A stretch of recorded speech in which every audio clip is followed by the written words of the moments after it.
Sebenarnya aku tuh sedih banget lihat komen-komen kayak gini. Pas waktu masih muda banting tulang untuk anak-anaknya, pas udah tua nggak mau merawat sama sekali. Bahkan menengok pun nggak mau. Sebenarnya aku salut banget ya buat cece-cece yang udah 40 tahun ke atas masih di sini, masih di Taiwan. Bahkan mungkin di negara lain seperti Hong Kong sama Singapura sama Malaysia, bahkan tetangga aku tuh ada yang di Hong Kong tuh 20 tahun sampai sekarang belum pulang, guys. Itu demi membesarkan anak-anak mereka. Tapi sayangnya gini, kadang-kadang kalau anak kita itu dikasih uang terus-menerus, malah justru mereka tuh nggak bisa tahu gimana cara cari uang. Mereka hanya mengandalkan uang kita yang dari luar negeri. Menurutku daripada kita tuh ngasih mereka tuh terus-terusan uang, lebih baik ngasih mereka tuh pendidikan, ngasih mereka tuh ilmu. Jadi kalau misalnya mereka tuh udah dewasa, udah waktunya cari uang sendiri, mereka tahu nih cari uangnya dengan skill yang mereka punya dari pendidikan yang kita kasih ke mereka. Karena jujur aja di lingkungan aku tuh banyak banget guys yang anaknya tuh disupport dengan uang pas waktu orang tuanya di luar negeri gitu ya, disupport terus dikirimin uang terus, tapi pas waktu orang tuanya pulang mereka nggak bisa apa-apa.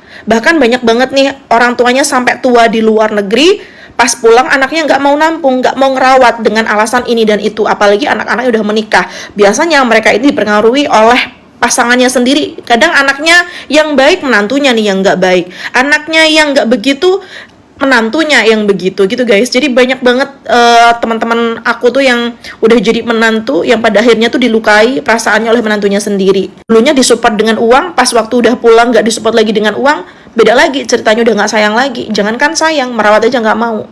Ini ada cerita nih, katanya 10 tahun di Hong Kong yang katanya buat beli sapi, buat beli sawah sama orang tuanya, nyatanya juga pulang nggak bawa apa-apa, habis semuanya. Ada yang 6 tahun di Taiwan, katanya itu dibuat gade sawah, begitu pulang gigit jari. Kayak gitu banyak banget guys. Sebaiknya kalau kalian tuh kerja di luar negeri, please boleh ngasih keluarga, tapi sisihkan sebagian besar uang itu untuk diri kamu sendiri. Kita tuh dihargai kalau kita tuh punya uang. Kalau kita udah nggak punya apa-apa, jangankan orang lain, keluarga aja nggak mau menoleh sama kita. Nah, aku tahu nggak semua keluarga seperti itu, tidak semua anak itu seperti itu, tapi lebih baik berjaga-jaga, sedia payung sebelum hujan. Jangan sampai hal-hal seperti ini itu menimpa kita semua. Karena kalau kalian lihat di komentar itu, ya Allah, ngeri-ngeri banget guys. Ada yang bener-bener puluhan tahun di Malaysia, pulang nggak bawa apa-apa, bener-bener nol, nggak ada punya apa-apa. Bahkan ada yang nggak bikin rumah sama sekali. Ada yang di Taiwan 15 tahun cuma gedein anak aja, selebihnya nggak punya apa-apa. Padahal anaknya juga nggak kuliah. 15 tahun kerja di Taiwan tuh banyak banget uangnya, nggak sedikit, apalagi dia tuh swasta. Tapi nyatanya pas pulang dia nggak punya apa-apa, bahkan rumah pun masih seperti itu, tidak layak digunakan. Itu banyak banget, kamu bisa lihat komentarnya di video aku sebelumnya. Kalau kalian yang swasta nggak punya tabungan, beliin emas, beliin emas, beliin emas. Nanti kalau kamu butuh, kamu bisa dijual, bisa dibawa pulang. Jangan semua-semuanya tuh dikirim ke rumah. Apa ya, nasib orang nggak ada yang tahu. Nasib ke depan kita nggak ada yang tahu. Ya kalau kita tuh masih sehat, kalau kita sakit, kalau nggak ada uang, siapa yang mau ngerawat? Jaga diri baik-baik ya guys. Kita semua tuh sama-sama kerja di sini. Mudah-mudahan kita semua yang ada di luar negeri ini mencari uang di Hong Kong, di Taiwan, di Malaysia, terutama kita yang di Taiwan. Mudah-mudahan kita semua selalu diberi kesehatan, pulang dalam keadaan sehat juga. Mudah-mudahan keluarga di rumah juga amanah memegang keuangan kita. Karena mau bagaimanapun, mau sebesar apapun gaji kita di luar negeri, tidak akan pernah jadi kalau yang di rumah tidak amanah. Sekecil apapun uang kita yang dihasilkan dari luar negeri, kalau yang megang amanah juga pasti akan jadi sesuatu yang bisa kita gunakan waktu kita pulang nanti. Kita bisa pulang dalam keadaan sehat walafiat secara mental dan juga fisik aja udah alhamdulillah. Apalagi kalau kita itu pulang dalam keadaan sakit terus nggak punya uang, kayak gimana nasib kita? Please banget guys, boleh kirim rumah tapi pikirkan dirimu sendiri. Boleh ngasih anak tapi pikirkan dirimu sendiri.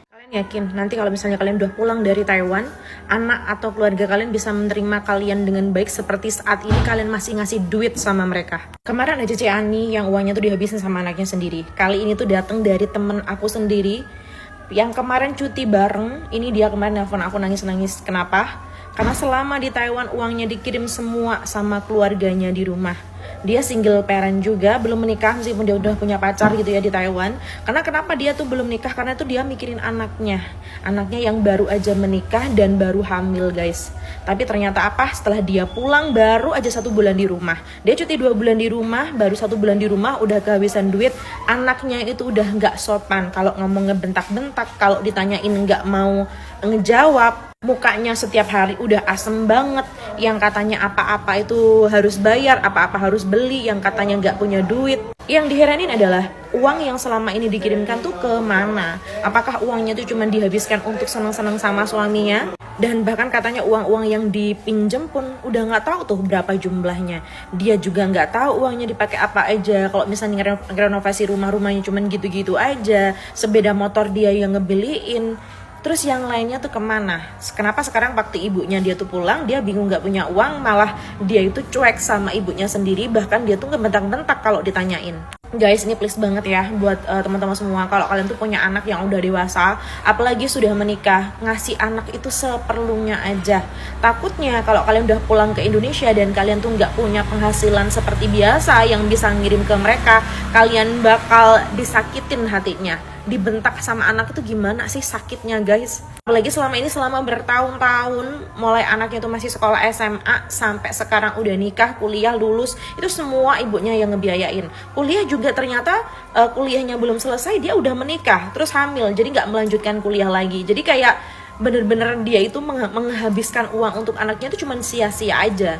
Rumah yang dibangun, habis uang banyak juga jadinya nggak seperti yang dia inginkan. Yang alasannya katanya tukang mahal, ini itu mahal. Tapi masa iya sih bikin rumah sampai 2 tahun nggak jadi-jadi dan uangnya itu nggak tahu kemana. Kalau ditanyain marah-marah. Please banget buat kamu yang belum punya anak, kayak yang udah punya anak, please, yang namanya uang kamu harus punya tabungan sendiri. Kamu harus punya siap-siap untuk dirimu sendiri. Kamu harus bersiap untuk dirimu sendiri masa tua kamu, untuk kebutuhan kamu.